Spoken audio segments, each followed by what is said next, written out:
గత 30 సంవత్సరాల నుండి నేను కాంగ్రెస్ పార్టీలో పనిచేసుకుంటూ ఆ అనధికారంలో నేను పోటీ చేసి ఎవరు పోటీ చేయని పరిస్థితుల్లో నేను ఒక 3 క్యాండిడేట్లను పోటీ చేయించి వాళ్ళని పెట్టి మేము కూడా 14 ఓట్లతోని పోయినసారి ఓడిపోవడం జరిగింది.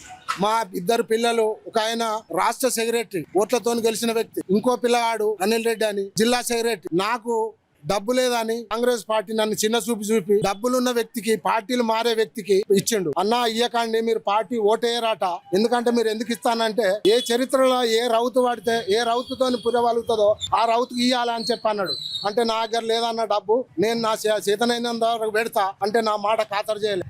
ఈ రోజుల్లో డబ్బు ఉన్న వ్యక్తికే ఇది. వాడు ఏ పార్టీ మార్చినా మంచిదే, వాడు ఏం చేసినా మంచిదే, ఎన్ని సంపాదించుకున్నా మంచిదే. గానీ అలాంటి వాళ్ళకి ఇచ్చి గెలిచి వచ్చిన మరి గెలిచేస్తే మళ్ళీ మారుతాడు కదా అన్నా నేను అని అడగడం జరిగింది.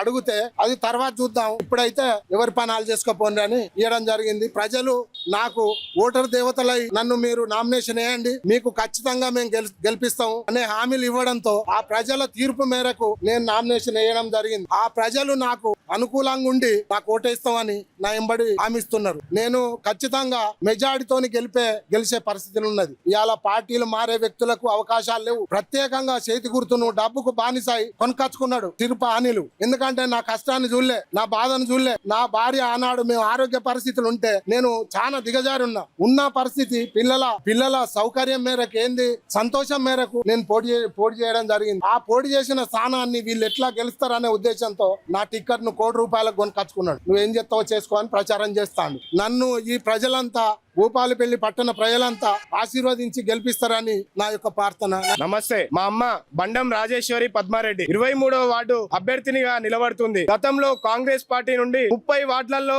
కాంగ్రెస్ పార్టీకి ఒక్క క్యాండిడేట్ కూడా దిక్కులేని సందర్భంలో మా అమ్మ మా నాన్న ఆ రోజు పోటీ చేయడం జరిగింది. కేవలం భూపాలపల్లిలో కాంగ్రెస్ పార్టీకి డిపాజిట్ రాని రోజులలో 15 ఓట్లతో మాత్రమే మా అమ్మ నాన్న ఓడిపోవడం జరిగింది. ఆ రోజు కాంగ్రెస్ పార్టీ నుండి మేము ఒక 3 వార్డు సభ్యులను కూడా మేము నిలబెట్టడం జరిగింది. 30 వార్డులలో మేము నమ్ముకున్న గండ్ర వెంకట రమణారెడ్డి కూడా ఆ రోజు పార్టీ మారినా కూడా మేము నమ్ముకున్న పార్టీ కోసం, మా కాంగ్రెస్ పార్టీ కోసం మేము ఆ రోజు 23వ వార్డులో నిలబడ్డాం. ఆ రోజు లక్షలాది రూపాయలు అప్పులుగా తీసుకొని పార్టీ కోసం పోరాడి పార్టీని ఇవాళ అధికారంలోకి తీసుకొచ్చినాం. ఇవాళ గెలిచిన ఎమ్మెల్యే గారు మా దగ్గర ఆర్థికంగా బలహీనంగా ఉన్నాం, మీరు ఆర్థికంగా బలంగా లేరు, ప్రజల మద్దతు ఉంది. 3 సార్లు సర్వే చేయించాం 23వ వార్డులో. 3 సార్లు కూడా సర్వేలో 40% తోని మా అమ్మ నాన్న పేరు వచ్చిందని స్వయంగా టిపిసిసిలో, తెలంగాణ ప్రదేశ్ కాంగ్రెస్ కమిటీ టిపిసిసిలో ఈ విషయాన్ని మాకు అక్కడి నుండి ఫోన్ కాల్ తో ఇన్ఫర్మేషన్ ఇవ్వడం జరిగింది. అయినా కూడా ఇక్కడ ఉన్న ఎమ్మెల్యే గారు మీ దగ్గర డబ్బు లేదు, మీరు పోటీకి అనర్హులుగా ఉంటారంటే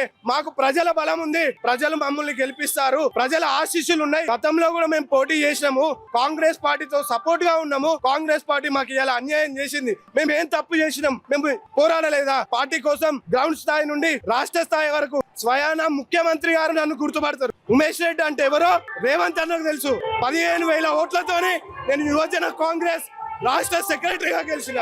అయినా కూడా 15,000 ఓట్లతోని గెలిచిన యువజన కాంగ్రెస్ రాష్ట్ర కార్యదర్శిగా గెలిచిన 15 లక్షల రూపాయలు ఖర్చు పెట్టుకున్న ఆ పదవి కోసం కూడా. అయినా కూడా ఇలా ఎమ్మెల్యే గారు ఆ దానికి మాటకు కట్టుబడి లేకుండా, మాకు గౌరవం ఇవ్వకుండా, టికెట్ ఇవ్వకుండా మమ్మల్ని మోసం చేసిళ్ళు. అయినా కూడా మాకు వార్డు ప్రజల అండదండలు ఉంటాయి, వాళ్ళకి అండగా ఉంటాం. వీళ్ళే మా దేవుళ్ళు, వీళ్ళే మాకు రక్షకులుగా ఉంటారు. కాబట్టి వీళ్ళని మేము అడుక్కొని వాళ్ళ పాదాల మీద పడి మరి వాళ్ళ దీవెనలు పొంది మేము ఈ వార్డులో గెలిచి మా ప్రజలకు సేవ చేసుకుంటామని తెలియజేస్తున్నాం.